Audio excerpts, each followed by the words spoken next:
I would say the major challenge that they face is lack of exposure, because they come from these communities where there are a lot of people in the community, I mean, a lot of people in the families, and there is not much awareness about things.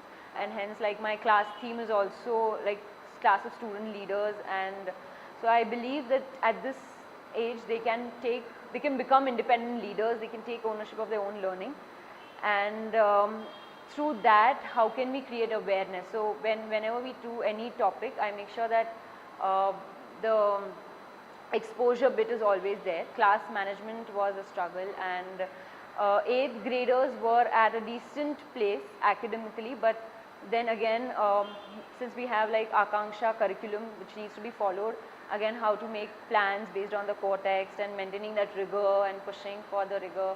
Things were falling apart even at home. I wasn't that supported by my parents. They were not okay with me giving a lot of time, I mean doing something that requires a lot of time, and you know, so I was down, and I remember texting my PM that, you know, I don't think that this is working, and I am not considering continuing for more than a couple of months. I remember telling my PM that if you could shift me to my previous school, because there I already had a 2013er. I also remember her telling me that you know, it would be very easy for me and for you to go back and just continue doing what you were doing, but I don't want you to be doing something that is easy. I know it's going to be difficult, but I also at the same time have the belief that you can do it, and you will only emerge out stronger by the end of it. So that was something that really, at that point of time, I will say that I didn't really understand the significance of her words, but now I really do. Home commitments, I took it up as something that, you know, that people think that I'm capable of balancing both. The classroom struggle became a challenge that, you know, so there was a shift of perspective, I would say, the way I looked at things. So apart from that, I also got a co-fellow, and we split the class heterogeneously post Diwali. So all those things also added up, and I would say I ended very strong in my first year. So I tried to work on the culture, I would say, because more towards a positive culture in the class. I want these students to take ownership of their own learning. So my short-term vision was that they will become independent learners. I was going to take a leave for a couple of days, and what I did was, instead of giving my plans to a teacher, I actually sat down with those kids 2 days before and actually made them understand, you know, how the plan, and they've also been a part of, like they've got opportunities in Teach for All conferences and all. So they had idea of how to go about conducting a session. And after that, we also used to have a reflection sort of a thing where, you know, what strengths did you identify by taking up this opportunity? What were the strengths that you identified? What were some of the weaknesses that you came across? And then they understand what they are good at and what they are not. We have these events in school where we make sure that kids participate, whether it's essay writing or whether it's elocution or debate. And within class also, I make sure that I have most of my English classes they revolve around debates and discussions and students expressing their opinions. You know, for them, when they get any opportunity outside school, it makes it easier for them. Kids had to find out one person in their community, one kid who is not an Akanksha kid, and one child who is not studying at all. And then they had to kind of do this survey, and they had to find out what was different in Akanksha kids and a non-Akanksha kid. What are some of the solutions that you can come up with that will make sure that all kids get these opportunities? They were lacking the sensitivity towards others. I think I have brought that into this class. We had one unit on freedom, and during the TFI week, we had Tara Sharma visit our class. They put up a very good show. They had a debate, and then on the same theme. And at the end of it, I remember Tara Sharma asked my kids that, are there any questions in general that you would like to ask me? So one of my kids, he actually asked her that, you know, what does freedom mean to you?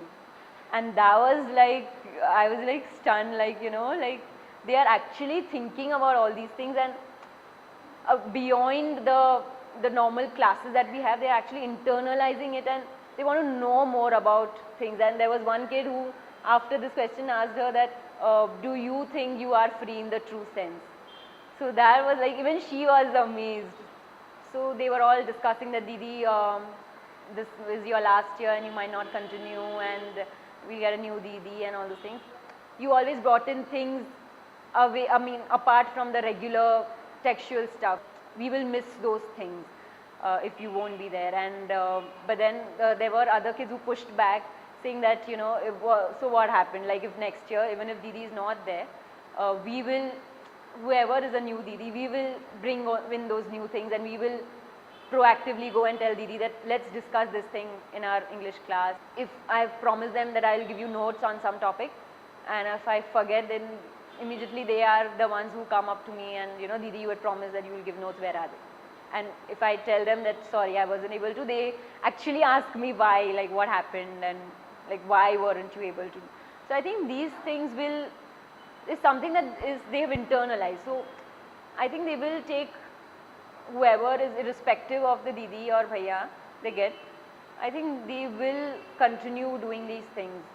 At the same time, last year, at this around this time, there was one class that had gone really bad, and I was really upset, and I remember I had left the class and I had cried. Actually, next day, the whole class, I told my kids that, you know, this is what happened, this is how I felt, but you know what, like, I'm not quitting.